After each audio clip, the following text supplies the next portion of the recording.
I'm now really pleased to welcome speakers Brianna, Elizabeth, and our other speaker uh, from the WDI. I'm sorry, I haven't got your name, so you'll have to introduce yourself. Um, so WDI USA is rebuilding, growing the women's liberation movement, have been doing fantastic work in the United States. I'm going to post or put in the chat the website and the details of the WDI USA, which is an incredibly good website, and also the YouTube channel, which has lots and lots of brilliant clips that we should all watch about the recent conference you had. But without further ado, over to you to tell us what's going on and what's up. Okay. Thanks. So thank you so much for having us, Joe. So my name is Elizabeth Chesick, and I currently serve as the president of Women's Declaration International USA, and I also coordinate our organization's Desisted and Detransitioned Women's Caucus. So today I'll be speaking along with Brianna and Ruth. Do you two want to introduce yourself real quick? I'm Brianna. I am the Illinois state contact for WDI USA. Hi, everybody. I am Ruth. I am the state contact for Indiana. Thanks. Bernadette, do you have the slides?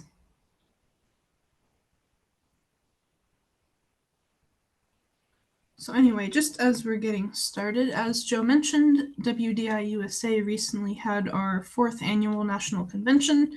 So as you can see, this was held last month in Indianapolis, Indiana.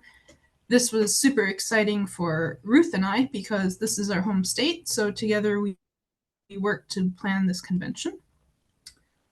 And I'm just going to read a little from my remarks. I've been reflecting on all that took place that weekend and would like to share my thoughts as we said farewell to yet another year's amazing convention. What does it look like to grow the women's liberation movement? We showcased the research and writing of a wide variety of talented, thoughtful women. We talked about where we are in the movement to protect the sex-based rights of women and girls, current advocacy efforts to protect incarcerated women, abortion, Jewish and Muslim women, the normalization of sexual exploitation, patriarchal body horror, the pop culture landscape of trans, misogynoir, separatism, embodiment and intuition, saving women's sports, creating in-person groups for women only, how to build a stronger women's liberation movement in 2025 and beyond, taking action in your community, the effect of pornography on women's lives, and life after detransition. Next slide, please.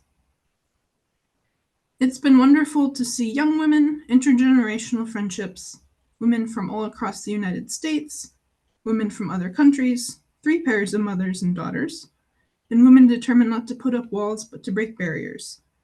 I'm equally pleased by the number of women who said that this was their first ever in-person women's event. I also know that for many of us, this time is healing and reinvigorating. I know one of our speakers expressed looking forward to some much needed quote-unquote woman time to help reinvigorate her for the long and challenging fight ahead. I hope this weekend gave more women the knowledge and courage to speak out. So I've just put together a little slideshow. It is not exhaustive. These are just some of my pictures from the event. So here we have our prison panel. This was very exciting because we had not had a panel on this subject before. Next slide.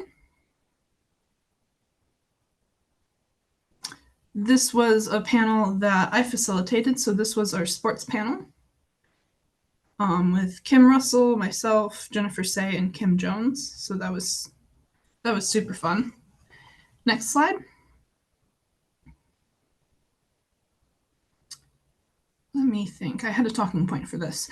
Oh, so one thing that I always enjoy at these conventions is just seeing women who are interested in similar subjects kind of find each other and, maybe decide to work on a project together, maybe just strike up a conversation. So I know that there were several women who are also very interested in embodiment, and they really enjoyed Amy Seuss's talk and kind of connected over that. And this leads me into another story. So I was in the elevator headed up, and another woman got in, and we just got started talking, and she told me about how she's in academia, and at last year's convention in Atlanta met another woman who is in academia, but a professor, not a student. And they just really hit it off over this and have found so much support and found, other women who understand what they're going through, turfing in academia. They had never met prior to last year's convention, and then they hit it off, and then she's telling me at this convention like how grateful she is that this other woman is her mentor. So I just love that so much. I love being able to bring women together, and they can start up a project together, or find a mentor or find someone to mentor. I think that's really important. Next slide. So this, you might remember this. This is when we live streamed into FQT on the Saturday morning of the convention. Some women just dropped by and said hi. And we have our lovely country contact, Carrie Brust, there, who was a total champion because we had some technical issues and we got them solved. So yay for that. Next slide. This was my second panel that I facilitated. So this is the detransition panel with Prisha, myself, Al, and Claire. They were actually able last minute to bring a newly detransitioned friend of theirs. So I hope she really enjoyed herself. I think it's really important to bring in the detransitioners and desisters who are looking for a place to organize with women and to find a landing place after deprogramming. Next slide. And last but not least, actually, I think I do have one slide after this, but I wanted to just give a shout out to all of our volunteers. So we would not be able to pull any of this off were it not for our volunteers. So we had Ruth and I putting together the convention, which with a lot of the boots on the ground kind of work. And then the WDI USA board also has input on many decisions. We had Brianna on merch. We had our lovely speaker liaison, Crystal, who made sure the speakers had everything they needed. And then we had the videography team as well. So they ran around taking all the videos and the pictures that you'll see on our YouTube channel. I think I saw Irene dropping the link to our videos on our YouTube. We've been editing them and uploading them. So they're not all there, but they will be soon enough. So anyway, this is just a picture of us loading up the goodie bags. It's a long weekend. It's very tiring, but in the very best of ways. It's always so lovely to know that we have another successful convention in the books. And the next slide.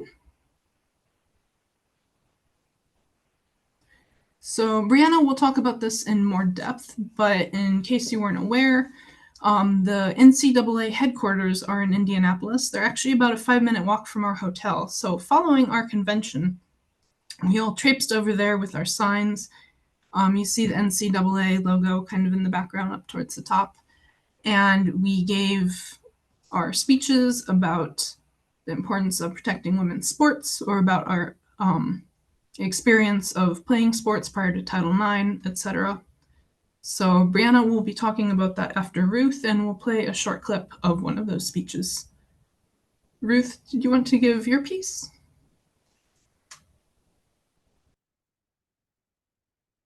Yeah, can everybody hear me okay? Yep. Okay.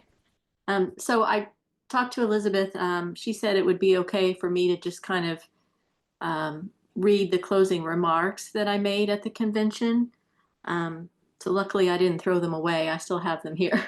So sorry to those of you who are at the convention that you have to hear this again. But anyway, this is what I said in my closing remarks. I want to start by thanking each and every one of you wonderful women for being here this weekend. It has been so meaningful to attend my first convention in my hometown.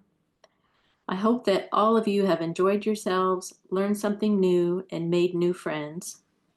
It has been exciting for me to meet so many of you, especially those whom I follow on social media. I think Prisha Mosley is the only woman here that I've met in person before. We met briefly when she came to Indiana to the State House to testify against child medicalization. To see her here again at a radical feminist convention and with her son, her baby, has been amazing. I like to say that I have been a feminist since I was a kid in the 1970s, thanks to my oldest sister, who was 12 years older. My feminism was reactivated, if you will, when gender identity ideology came for my younger daughter more than 4 years ago. That is when I found WDI.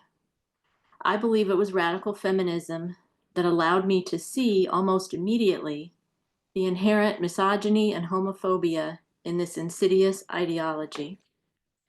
I cannot fight on the front lines, as many of you do, as I feel I cannot risk destroying the relationship that I have with this daughter.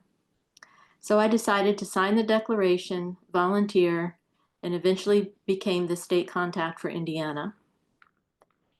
Thank you from the bottom of my heart to all of you genuinely brave and stunning women for standing up for the sex-based rights of women and girls, particularly when it is potentially dangerous for you to do so. In closing, I want to thank the entire board and all the volunteers who have made this convention so successful. I especially want to thank Elizabeth, our esteemed president. It has been an absolute pleasure planning this conference with her, and I'm so proud to call her my friend. Lastly, I want to thank my older daughter for being here this weekend. I'm so appreciative of her being here and of her patience in listening to me talk nonstop about all things gender identity ideology.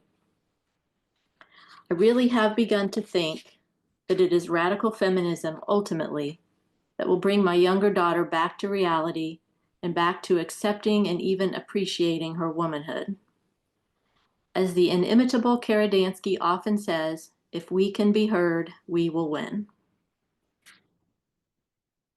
That's it. Thank you, Ruth. It was such a pleasure to work with you. And I just wanted to say, I think it was really special for both Ruth and I. So Ruth's older daughter attended the convention, and then my mother also attended the convention. So I think it was really fun for both of us to show our family what we're working on when fighting on behalf for women and girls. So that was a very special weekend.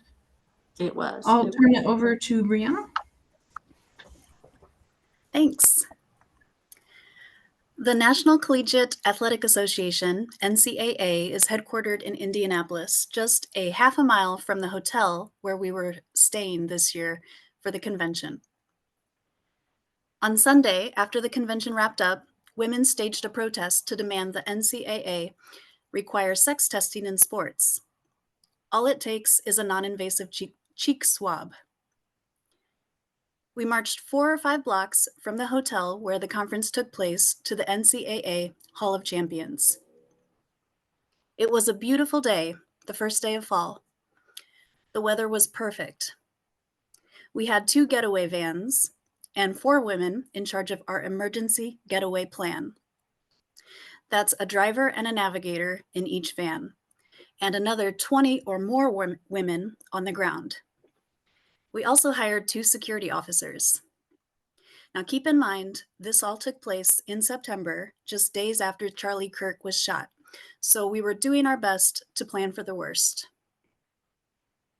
There were 8 speakers, one of whom was Kim Russell, a lifelong athlete and lacrosse coach who spoke about the harms of grooming girls and young women into silence and poor boundaries. Can you play the clip?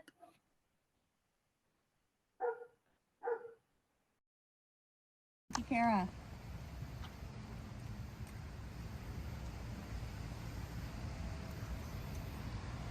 Our next speaker is Kim Russell. Kim is a mother, a lifelong athlete, a girls and women's lacrosse coach, a performance and flow state coach, a boxing coach for people fighting Parkinson's disease, and a PE teacher. She has been inducted into 3 halls of fame for coaching and contributing to the game of lacrosse, and was an appointed member of the Women in Sport Commission for World Lacrosse.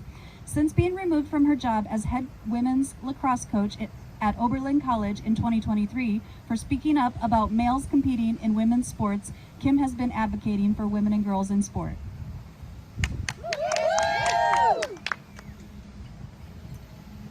I am surrounded by all these incredible women who aren't afraid to use their voices. So first, I just want everybody to notice that we are speaking up. And to all of you who hear this, how important it is to use your voice.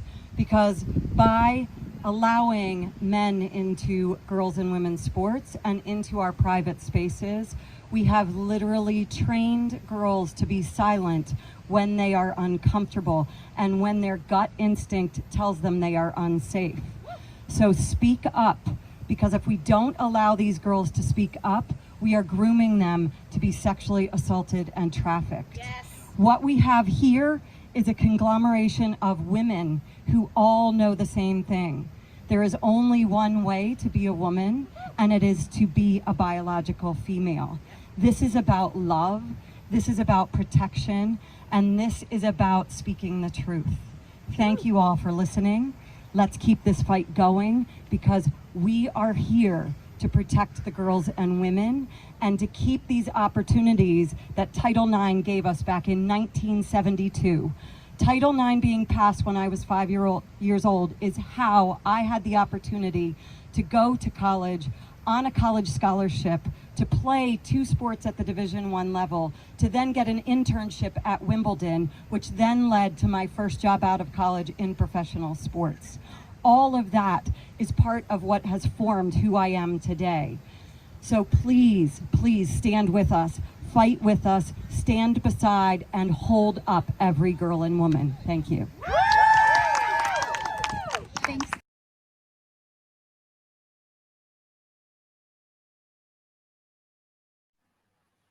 That's all I had. Great. Thanks very much, Brianna. And thank you, Ruth, and also Elizabeth. That was amazing. It's incredibly encouraging, all the different elements of your report about building the movement. Have you seen a big lot of progress in the United States in the last couple of years? Do you want me to go first, Brianna? Yeah. Sure. So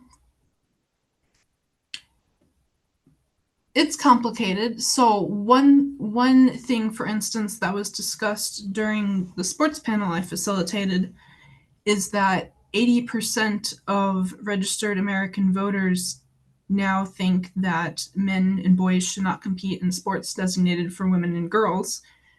One of my panelists, I believe it was Kim Jones, basically said, you know, what is the point if they're not speaking up? So we do have a lot of people on our side now, but they're still remaining quiet. So, you know, what can we do to activate them, to get them to speak out and support the rights of women and girls?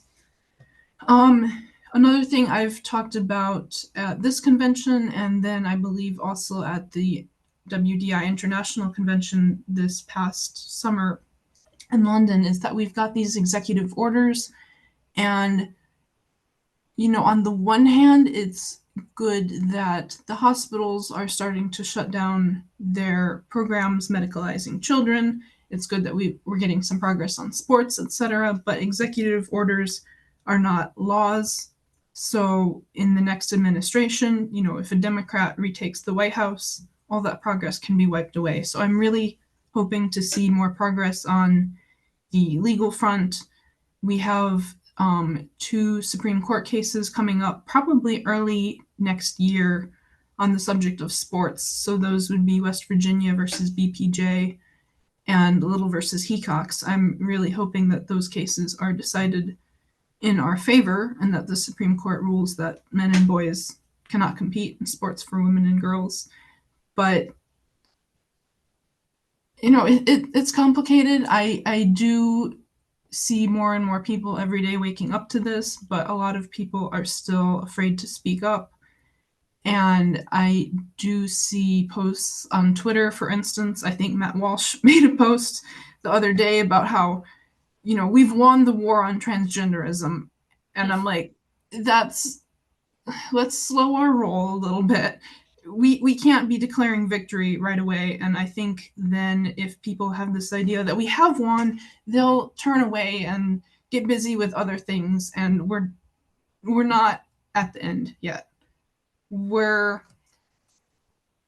maybe at the end of the beginning, but we're really only just getting started. And also there is more to the liberation of women and girls than simply defeating gender identity ideology. I feel like that gets lost sight of. Yeah, absolutely. Brianna, did you want to add to that? Yes, please, Ruth, go ahead. Sorry. No, I would just say I agree with everything Elizabeth said. I always think of it as one step forward, two steps back. I think the U.S. is especially difficult. I mean, because we have 50 different states. I'm pretty sure, like in New York, I think they actually enshrine self-ID in their state constitution, right? So you have these state in California. I mean, what's going on with sports out there is crazy. Yeah. I mean, I guess we could, the executive orders, as Elizabeth said, only go so far. I don't know. I would love to see our Supreme Court make a ruling like they did in the UK. Although I guess it seems like things are still in a lot of upheaval over there. Yeah. Like people just said, "Oh, well, we're not going to follow it. We're just going to ignore it." So yeah, I mean, it's like we've got this ruling. It is important, the Supreme Court, but it's not being implemented. And there's some really nice little cards I got last weekend from Sex Matters, and it said the law is clear on toilets, and then it says that the tiny cards, and then it goes Sex Matters. The law is clear on sport. Sex Matters. I think it's very brilliant title for an organization, Sex Matters, and a very good point. But they're doing a huge campaign on that. I think the more of us, I mean, so many people are doing so many different things that are helping to push it forwards. Can we get Gunda back on as well? And then we can just chat about anything that's cropped up when we were chatting, because Gunda, so we'll get you back on as well to see anything that cropped up in that situation. Or what did you think, Gunda, about what's happening in the States? We are observing the development in the United States very closely, of course.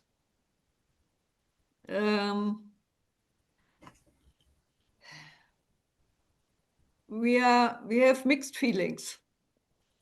On the one hand, it's great that trans people are pushed back.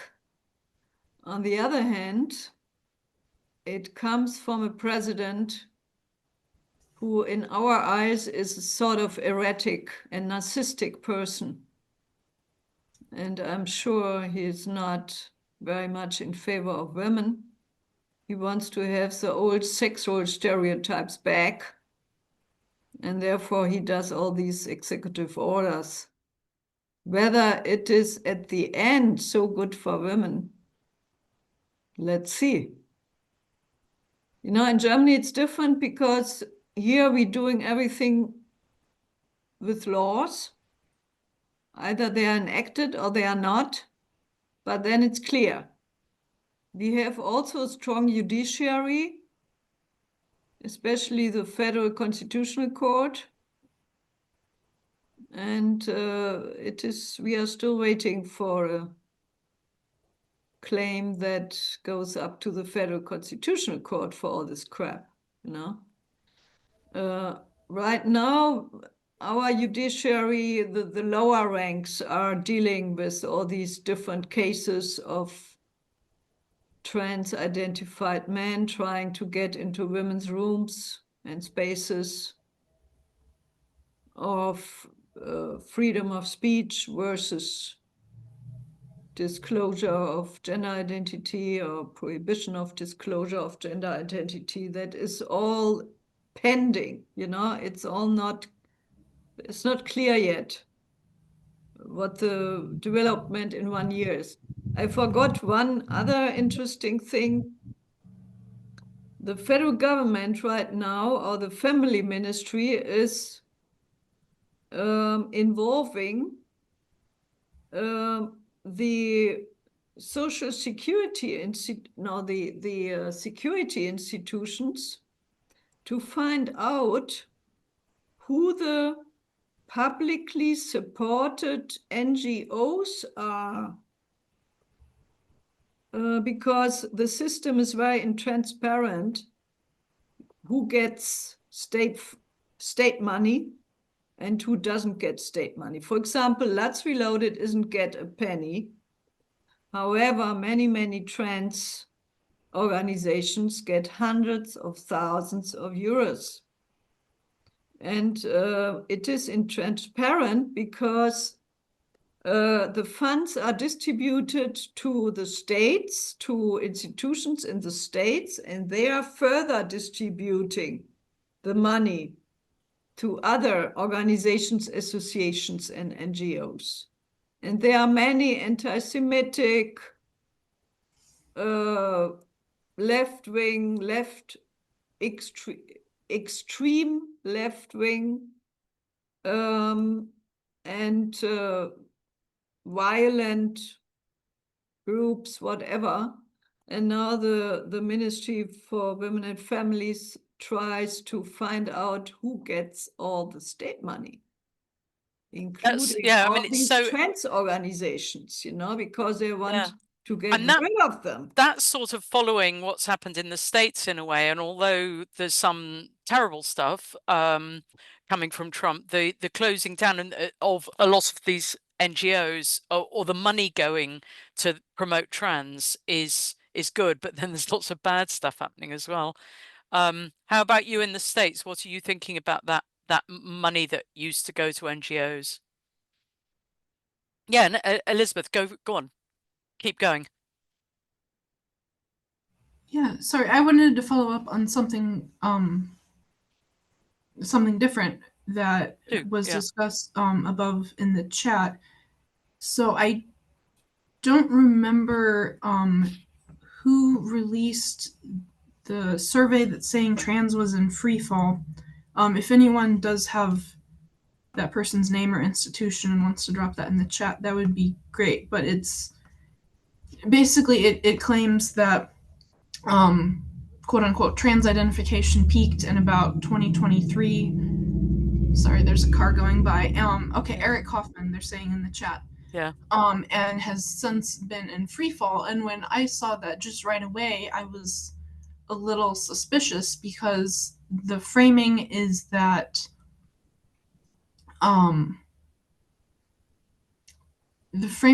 people who identify as neither male nor female. So that means non-binary identification is in free fall. But there are a lot of people who genuinely think they're the opposite sex. Of course, they're not.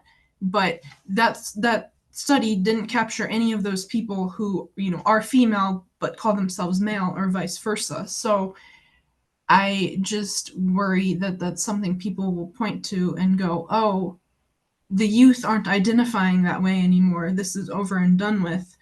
And I think that study did not capture the other false ways that people identify, and B, just my totally unscientific day-to-day observations show that trans is not in free fall. It's, the pronouns are slowly coming out of the signatures, but at least among people my age, it's still there. They're still pushing this. I would just caution everyone to not throw in the towel yet.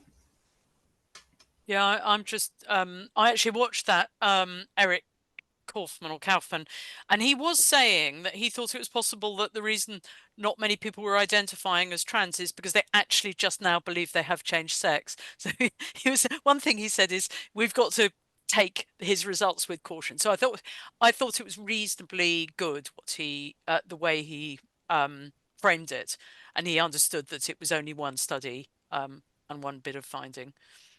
Well, look, let's have another, let's go round again. Let's go back to Ruth and then Brianna. Let's go around to everybody, and then we'll go on and listen to some of the New Femme, the French webinar that happened. So, Brianna, do you want to add anything as a final thing? I really don't have anything to add. That's fine. That's good. How about you, Ruth? Have you got anything you want to add? I would just say, and I already mentioned this in the chat, but Ben Ryan, who is not my favorite person for various reasons, but he has a Substack, and I think he does do a good job of kind of looking at that Kaufman study and kind of pointing out the flaws. Yeah, I'm with Elizabeth.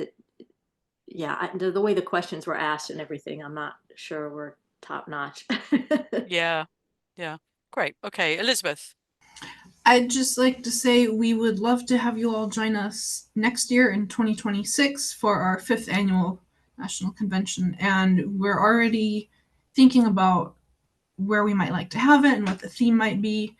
So it would be great to have women come internationally. Wouldn't that be brilliant? That would be amazing. So that's great. Okay, great idea. And then the sooner you know about it, don't do it on the same date as the one in the UK, which is something like the 24th of July. It's on